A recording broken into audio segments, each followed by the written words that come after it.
남녀가 서로 만나서 결혼할 때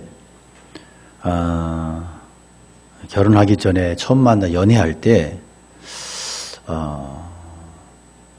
중요한 것은 상대방에게 뭔가 좋은 것이 보였기 때문에 매력적이고 뭔가 딱 한 가지 끌리고 좋은 것이 있었기 때문에 그래서 연애를 하고 그것이 발전해서 결혼을 합니다.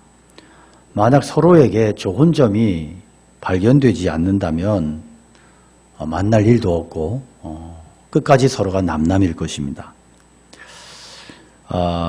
근데 성경을 보면 놀랍게도 하나님께서 이스라엘 자손들을 보셨을 때 그들에게는 이렇게 매력으로 좋게 보이는 것이 한 가지도 없었다는 거예요.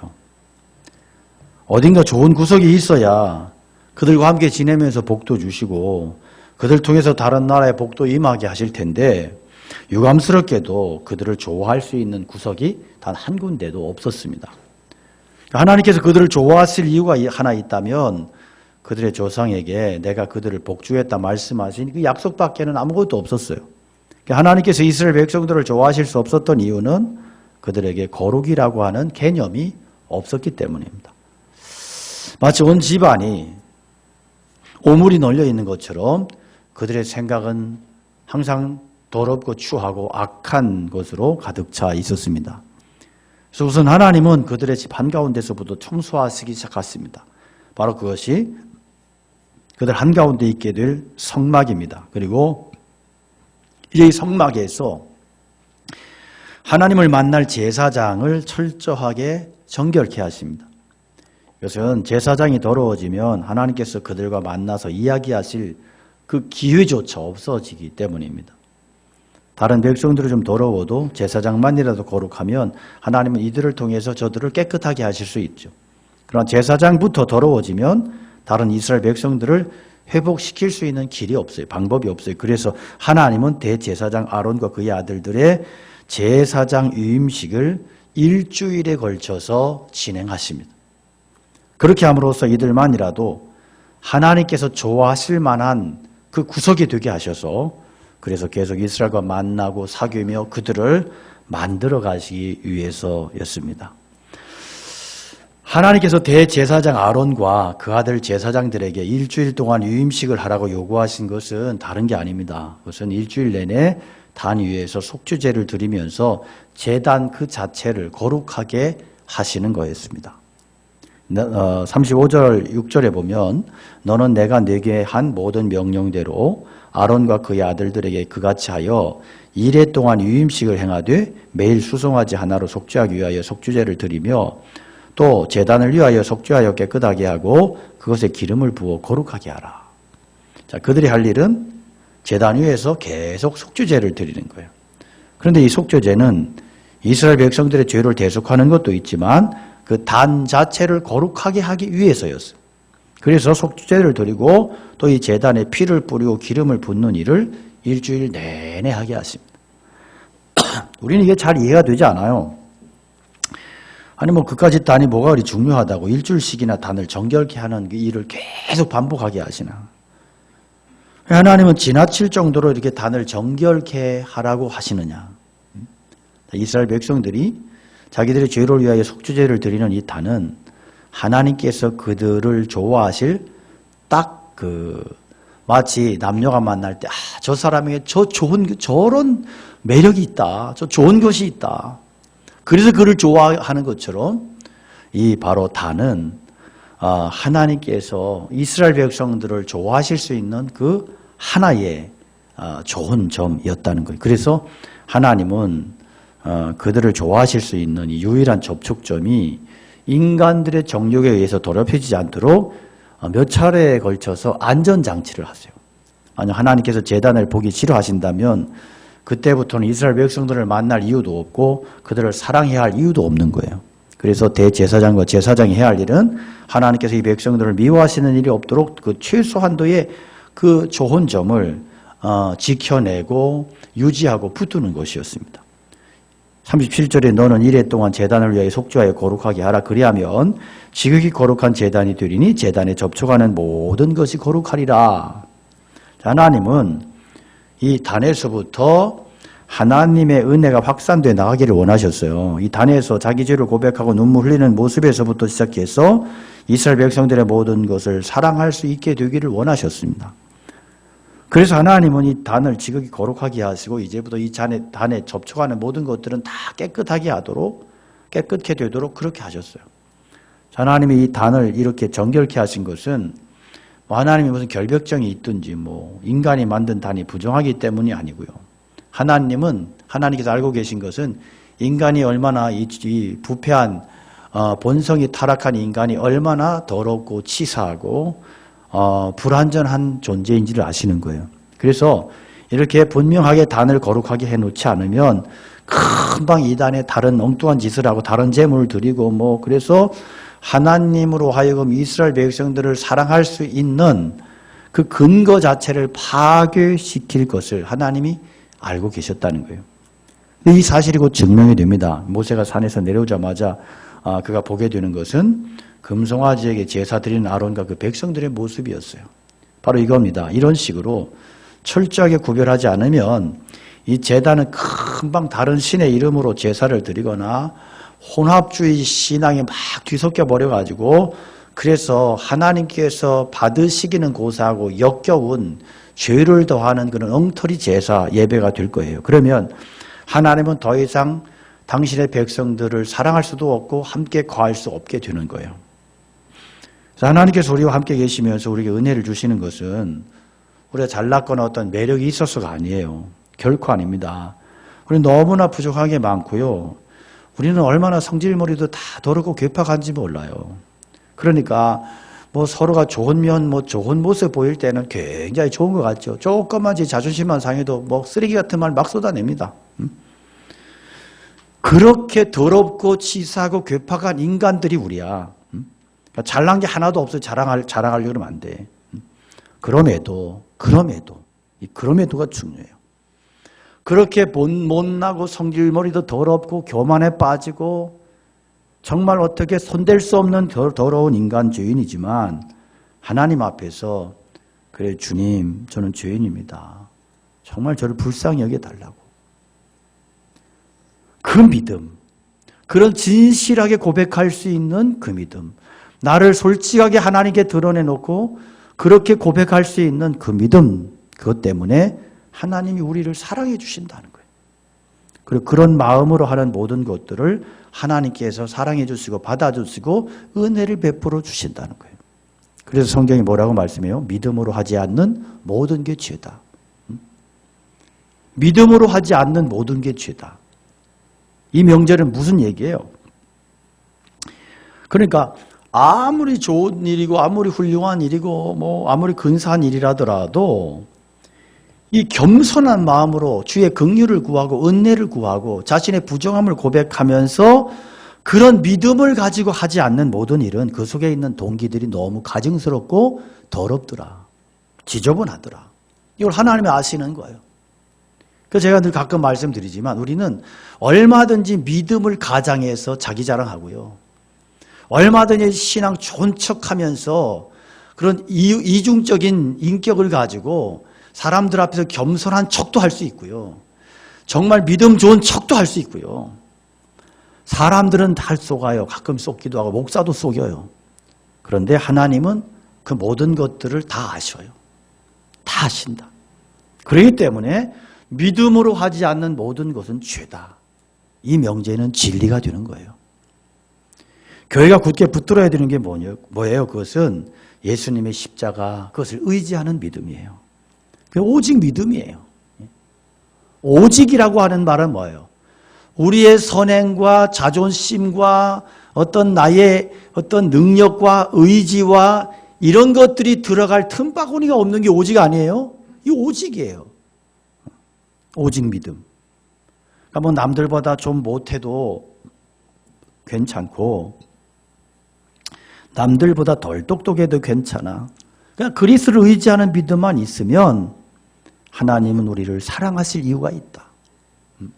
제 주변에 보면 참 그런 분이 계시더라고요. 이렇게 배우지도 못하고 가진 것도 별로 없고 그냥 그분을 보면 정말 내놓을 게 아무것도 없어.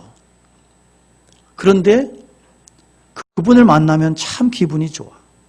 그분 생각하면 그렇게 고마울 수가 없어요. 그분은 참 정직해요. 진실해요. 그리고 하나님을 향한 그 신실한 순수한 믿음이 그분 안에 있는 게 보여요. 하나님이 원하시는 모습이 그런 모습이다. 우리 교회 안에 있어요. 잘 찾아보세요. 그런 분들이 있어요. 하나님께서 아론과 제사장들에게 요구하신 것은 매일 2마리 양을 하나님께 드리는 거예요. 한 마리 아침에, 한 마리는 저녁에. 그래서 아침 저녁으로 어린 양을 드리는 화제를 바치도록, 화제는 불을 살라 드리는 제사예요. 근데 이 화제는 속죄제가 아닙니다. 밀가루와 포도주를 함께 드리는 제사예요. 그러니까 어린 양과 밀가루와 포도주를 함께 하나님 앞에 바친다. 이 의미가 뭐냐? 이것은 내 모든 삶을, 생활을 하나님께 드린다. 그런 제사의 의미가 있는 거예요. 그러니까 밀가루와 포도주는 그들의 주식이에요. 그러니까 우리는 뭐 이스라엘 백성들은 왜 그렇게 그냥 이들은 다 뭐 알코올 중독자인가 맨날 포도주 먹는 얘기하고 뭐 포도주를 재단에 붓고. 근데 우리는 워낙 물이 좋으니까 맨날 뭐 생수를 먹고 무슨 뭐 삼다수를 먹고 무슨 설악수를 먹고 뭐 평창수를 먹고 그냥 물천지고 그냥 막 물이 좋잖아. 그렇지만 이스라엘은 물 자체가 귀해요. 물이 수질이 너무 안 좋아. 더러워. 썩은 물이야. 그러니까 그들은 어떻게 물을 사용하냐 하면 포도주를 담가서 그 포도주를 통해서 이 포도를 담가서 그것으로 그 정화가 되고 정제가 되고 알코올이 살균을 하고 그래서 그것이 그들은 음료수고 식수인 거예요. 거의가. 그런 의미가 강해요. 밀가루는 그들이 먹는 주식이고. 이건 그러니까 하나님께서는 이스라엘 백성들이 하루를 시작할 때 하나님의 도우심을 먼저 구하기를 원했어요. 실컷 자다가 그 다음에 잠이 깨면 그때부터 우왕좌왕하면서 막 횡설설하면서 뭘 먹어야 되지, 뭘 마셔야 되지, 뭐 이러고 헷갈리고 막 그런 게 아니고 하나님께서는 뭘 원하세요?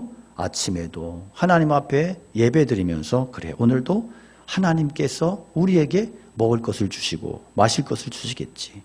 하나님께 맡기고 산다. 하나님께 오늘 하루를 의탁합니다. 의지합니다. 하나님을 신뢰합니다. 그런 헌신의 자세로 하루를 살아가라는 거예요. 이게 하나님 앞에 향기로운 냄새였어요. 그러니까 하나님 앞에 향기로운 냄새라고 하는 건 뭐예요? 우리의 삶이 향기로운 냄새가 돼야 된다. 그러니까 하나님의 백성들에게 하나님은 유예기간을 목숨의 이 유예기간을 유통기간을 얼마나 주셨느냐? 하루 주신 거예요. 하루. 그러니까 하루하루 결산이에요. 이게 신자의 삶이에요. 제가 새벽에도 지난 금요일 영화에 대한 이야기를 잠깐 했지만 그 이관우인가 호? 예? 이관희 집사님 이야기. 예. 이관희 집사님 생각하면서 제가 살아요. 은혜를 참 그런 평신도가 그런 믿음을 가진 사람들이어서. 예? 그게 그냥 그렇게 그냥 안타깝고 그런 얘기 아니에요. 우리는 그 속에서 진짜 믿음을 봐야 되는 거예요. 진짜 믿음을. 그냥 그 거품 신앙, 그냥 헛개비 신앙,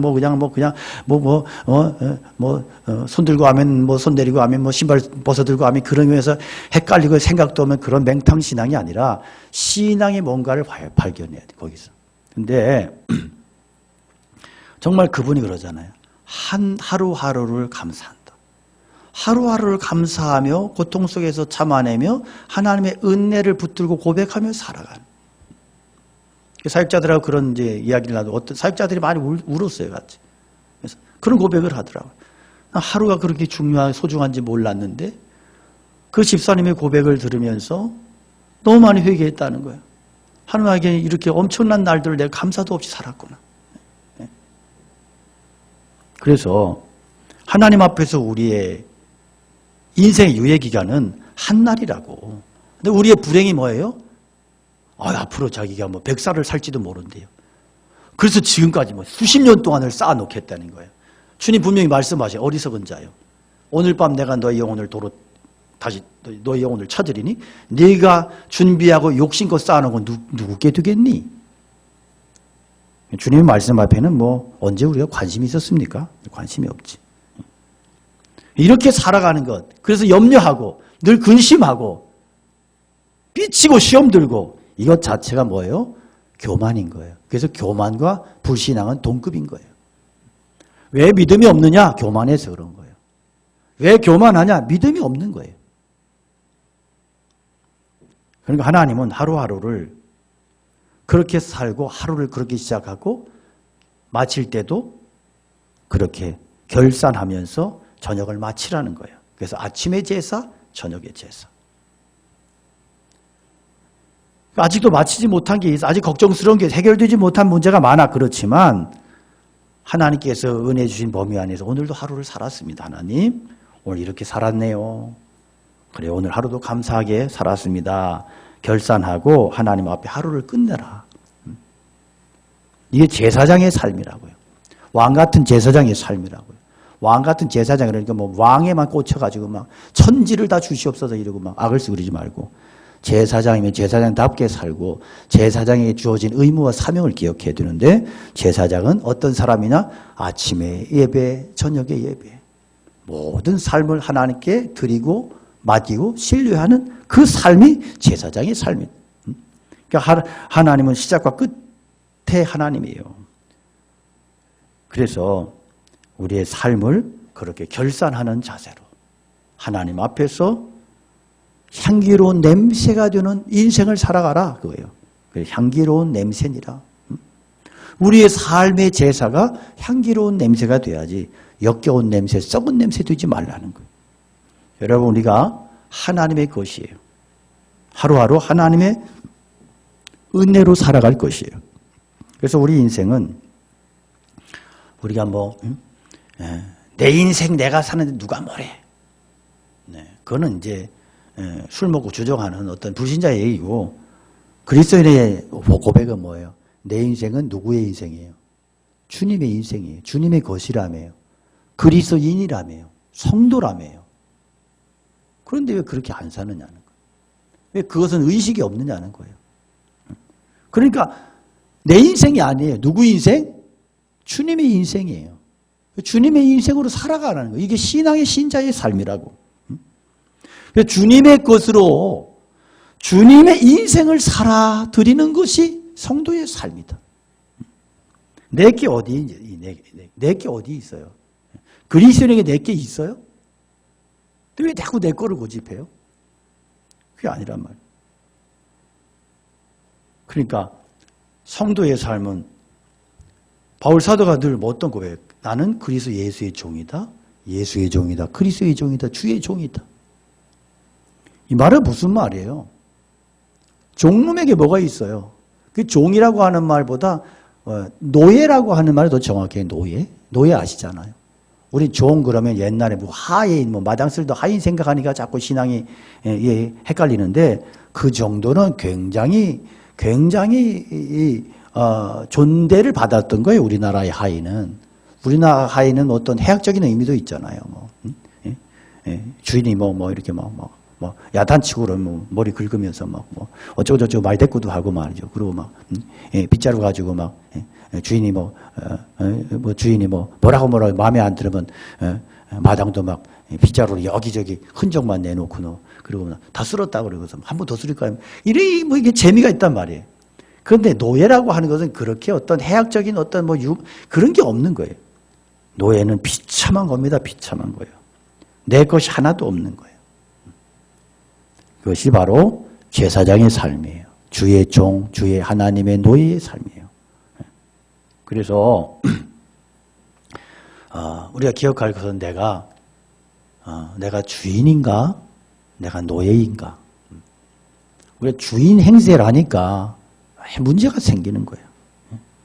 말로만 주의 종이라 그러고 그게 아니다. 그러니까 밀가루 포도주를 하나님께 바친다고 하는 것은 이런 것 가지고 염려하지 않겠다는 의미가 있어요. 그러니까 이런 근본적인 것들은 하나님이 채워주실 것이니까 이런 먹는 문제에 사로잡혀서 비참하게 살지 아니하고 하나님의 뜻을 찾아서 의롭게 살아가겠다는 다짐이 들어 있습니다.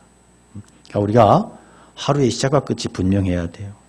내 멋대로 살 수 있는 인생이 아니고 하루 시작하면서 하나님의 간섭하심을 기대하고 아직 문제가 해결되지 않았다. 그러면 그것 때문에 뜬 눈을 세우고 우울증 걸려가지고 헥헥거리는 게 아니고 이 문제 하나님께서 시간이 지나면 때가 되면 해결해 주실 거야. 믿고 하나님께 그것을 믿음으로 기대하며 그렇게 잠자리에 들고 한날의 괴로움은 그날의 족하고 예수님 말씀처럼 왜? 하나님께서 우리의 모든 것을 다 보고 계시기 때문에. 그래서 하나님을 신뢰하는 자는 그냥 하나님을 신뢰하면서 그리고 인생을 맡기면서 계속 또 그렇게 가는 이게 그리스도인의 삶이고 하나님의 백성의 삶이 되어야 된다. 하루하루를. 자, 하나님께서 성막과 제사장이 할 일에 대해서 이렇게 철저하게 명하시는 이유가 뭘까? 그것은 두 가지 이유 때문인데 첫째는 실제로 이스라엘 백성들 가운데 하나님께서 계시기 때문이에요. 그래서 44절 이하에 보면 내가 그 회막과 제단을 거룩하게 하며 아론과 그의 아들들도 거룩하게 하여 내게 제사장 직분을 행하게 하며 내가 이스라엘 자손 중에 거하여 그들의 하나님이 되리니 그들은 내가 그들의 하나님 여호와로서 그들 중에 거하려고 그들을 애굽 땅에서 인도해 낸 줄 알리라. 나는 그들의 하나님 여호와니라. 하나님이 이 모든 성막을 짓고 제사장 임명하신 것은 그들 가운데 실제로 함께 계시기 위해서예요. 지금까지 하나님은 어떤 하나님이에요? 그냥 초월하신 하나님, 우주적인 하나님, 저 우주 저 높은 곳에 계신 하나님이셨다고요. 그러나 이제 하나님께서 성막을 지으시고 거기에 이스라엘 백성들의 중심에 오셔서 머무시겠다는 거예요. 임마누엘. 예? 그런데 이 육신의 눈을 가진 육신적인 인생들은 그냥 머무신다 말씀만 하면 못 믿어. 그래 잊어버려. 그러니까 그렇게 아무리 하나님 말씀하셔도 결국은 자기들끼리 자기들의 방식대로 자기들 고집대로 그냥 갈 거예요. 그래서 하나님께서 이 무리 가운데 실제로 하나님 계시다고 하는 것을 믿게 하시기 위해서 성막이 필요했던 거예요. 그래서 하나님이 안 계시다가 함께 계시면 뭐가 달라질까? 무엇보다 생활이 달라지겠죠? 여러분, 아버지가 계시다가 아버지가 안 계시다가 아버지가 오시면 생활이 달라지죠? 옛날에 저희 어릴 때 아버님이 어떤 데 장에 가시거나 외출을 하시면 그때는 정말 신나게 놀았습니다. 그렇게 좋을 수가 없었어. 우리 아버지 안 오셨으면 좋겠어. 별짓을 다 하고 그냥 아주 난장판에 막 신나게 노는데 저녁 때가 되면 그 다음에 이제 어머님이 한마디 하세요. 야! 아버지 오실 때 됐다. 그 말은 뭐냐면 빨리 정상을 회복해라. 그럼 그때부터 이제 심란해지. 그래서 이제 마당도 쓸고 그다음에 말도 낫고 마루 위에 그냥 매미새끼 잡아놨던 거 이런 거 다 갖다 버리고 다 청소하고 이러고 이제 그다음에 이제 아버님이 오시는 쪽을 한 사람은 지켜요. 망을 봐요. 저만큼 거기가 길이 어떻게 되냐면 쭉 보이다가 한참 안 보이다가 집 앞에서 갑자기 나타나는. 그래서 거기 안 보이는 데 있다가 나타나면 이미 늦으니까 저만큼 보이는데 거기를 눈을 부러져 누가 하나 봐야 돼. 그러다가 야 저기 아버지 나타나셨다. 그러면 그때 이제 막 해갖고 이제 그러니까 여러분 우리가 아버지가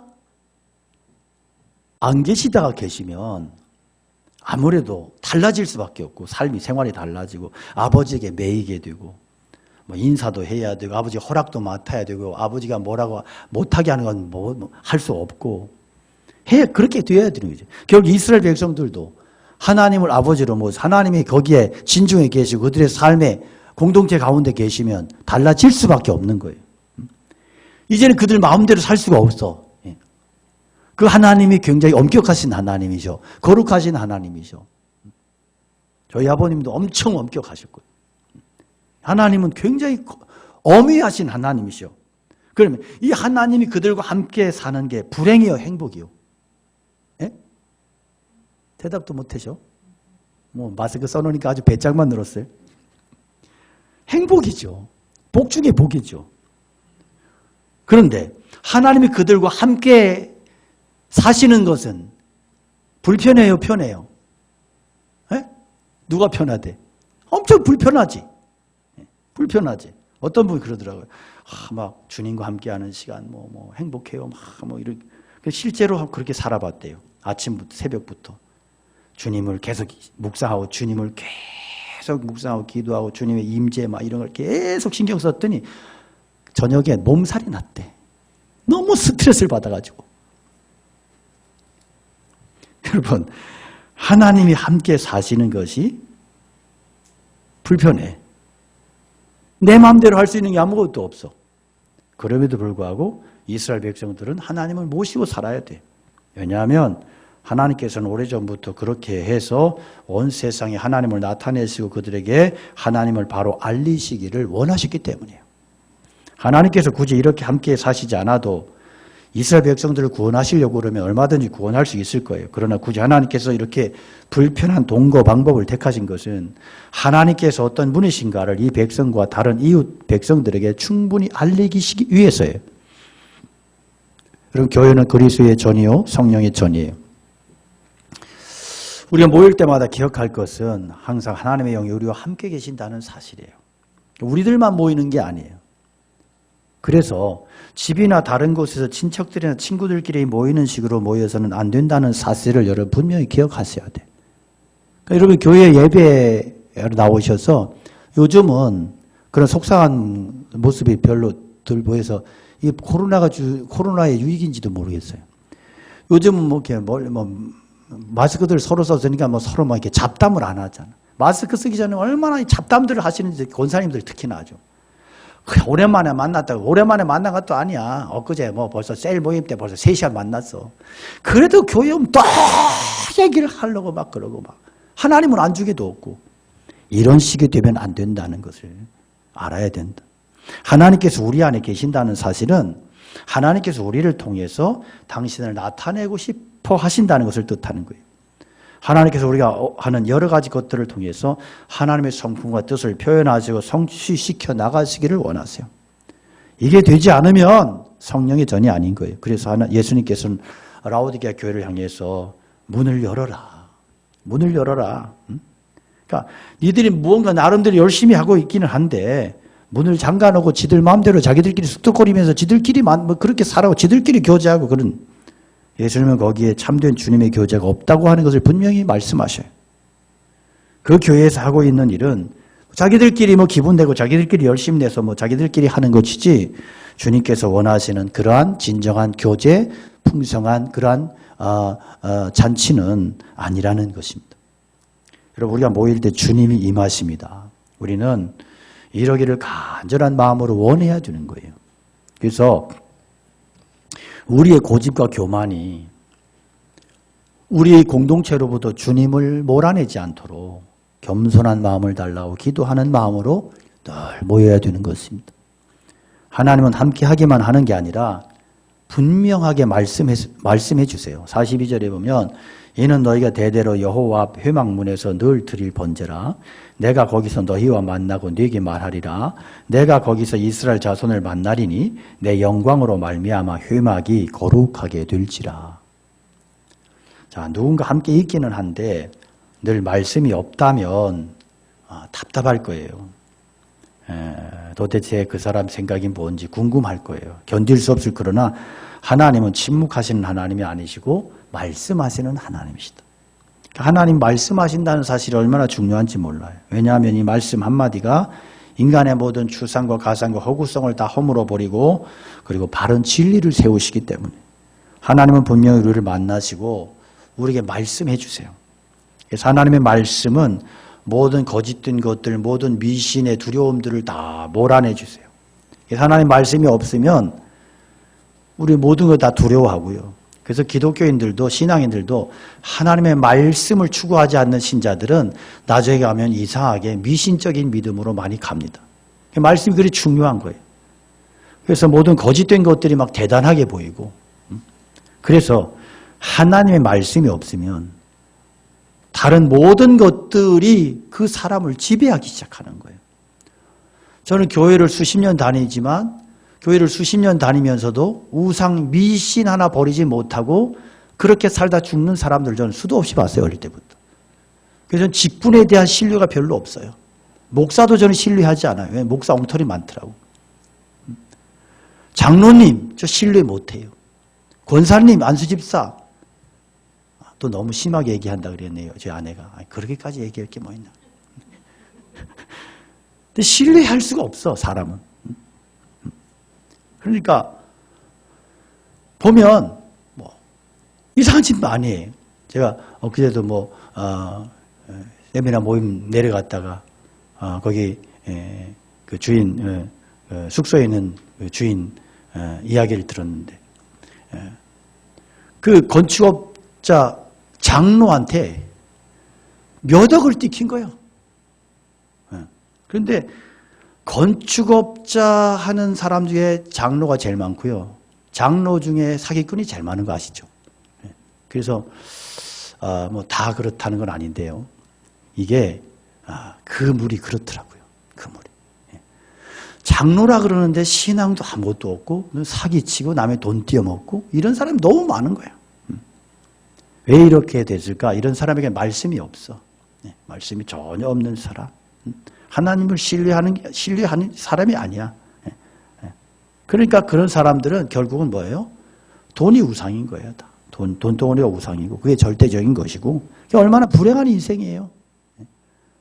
주님의 이름으로 신앙의 이름으로 사기치는 인생. 가장 불쌍한 거 아니에요? 이거 가장 악한 거 아니에요? 이건 진짜 악한 거예요. 이건 세상에 어떤 죄 짓는 것보다 더 악한 거예요. 하나님께서 제사장들에게 원하시는 게 뭐예요? 엄청난 큰 일을 해내는 게 아니에요. 이들이 할 일은 하나님께서 이스라엘 백성들을 사랑하실 수 있는 근거가 되도록 이 제단을 잘 지켜내는 거예요. 그래서 하나님의 은혜가 이스라엘 공동체를 떠나지 않도록 그 은혜를 사수하는 사명을 맡은 거예요. 그래서 만일에 이 제단에서 거짓된 제사, 거짓된 신앙 고백, 거짓된 제물이 드려질 때 그때는 이스라엘 백성들은 망하는 거예요. 영적으로 다 망하고 철저히 망하고. 여러분 오늘 교회 강단이 지켜야 할 게 뭐예요? 그것은 예수님의 십자가의 대속을 붙드는 믿음이에요. 그리스도의 십자가를 믿는 믿음이 있어야 성령님이 함께 하시는 근거가 됩니다. 기독교가 하나 윤리적인 가르침이나 사회운동을 위한 근거로 바뀐다면 그거 자체는 나쁘지 않겠지만 중요한 것은 하나님은 그런 공동체와 함께하지 않는다. 인간적인 조직을 가지고도 얼마든지 그런 일 하잖아요. 라이언스 클럽이 로타리 클럽이 그런 클럽들도 얼마든지 나름대로 유익한 일을 해요. 자기들이 천을 먹고 거기에다 일을 써서 문제지. 어찌됐든 하는 건 하잖아. 그러나 중요한 게 뭐예요? 하나님이 계시도록 하는 게 중요해요. 임마누엘 신앙이 중요한 거예요. 임마누엘. 그래서 오직 믿음이에요. 자기 자신 주장하지 않고 예수 그리스도를 의지하는 믿음은 하나님께서 나를 사랑하시고 나의 모든 삶을 하나님의 은혜로 되게 하는 근거가 되는 거예요. 그래서 이것을 놓치지 마셔야 됩니다. 그래서 우리가 나라는 말 주의하셔야 돼요. 내가 뭐를 하고 내가 이렇게 했더니 이런 일이 일어나고 내가 금식 기도했더니 하나님 응답해 주시고 그놈의 죽일 놈의 나를 계속해서 쓰고 내가 죽어야 신앙인데 그놈의 죽일 놈의 나를 죽이지도 않고 계속해서 신앙의 이름으로 빙자해서 쓰지 말라는 거예요. 예수님 앞에서 나는 없는 거예요. 나는 없어. 내가 없는 게 신앙이에요. 그래서 아침 저녁으로 늘 이거 확인하셔야 돼. 오늘도 내가 판쳤네. 오늘도 내가 내 인생을 망쳐버렸네. 회개하고 주님 나 이렇게 살면 안 돼. 어떻게 해야 되죠? 회개하고. 그러면서 나를 계속해서 십자가 앞에 세우고 복음 앞에 세우고 믿음의 사람으로 나를 만들어가고 그렇게 하루를 하나님의 은혜로 시작하고 끝낼 때도 하나님 앞에 은혜로 끝내고 그럴 때 하나님이 어떻게 하시냐? 나의 삶에 임마누엘 하신다. 임마누엘. 그러니까 우리의 문제는 뭐냐? 주의 믿음을 주시옵소서 이러면서 앵무새처럼 구간조처럼 말만 배웠지 삶은 아무것도 아니에요. 그런 신자들이 얼마나 많아. 그게 뭔 믿음이냐고. 그러니까 이렇게 임마누엘 하나님의 임재 이 신앙, 이 은혜를 구하며 살아갈 때 주변의 사람들이 알아봐요. 아, 저 사람 안에 다른 것이 있다. 저 사람 안에 하나님이 계시는 것 같아. 아, 저 사람은 뭔가 달라. 이런 이야기가 들려야지. 다르긴 다른데 저것은 사기꾼이야. 이러면 안 되잖아. 뿐만 아니라 분명한 말씀을 통해서 모든 의심과 두려움을 내어쫓고 분명한 하나님의 뜻 가운데에서 걸어갈 수 있도록 하나님께서 그 인생을 붙들어 주시고 축복하실 겁니다. 하나님은 우리에게 말씀하시는 하나님이세요. 그 말씀을 따라 듣고 행할 때 두려울 게 없어요. 그래서 우리는 하나님의 백성은 말씀대로 살지 않는 것을 두려워해야지.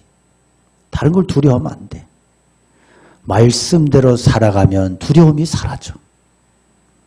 여러분 제사장으로 불러주신 하나님의 말씀을 듣고 늘 임마누엘 은혜를 구하며 그 은혜를 중심으로 살아가는 거룩한 종들이 다 되시기를 주님의 이름으로 축원합니다.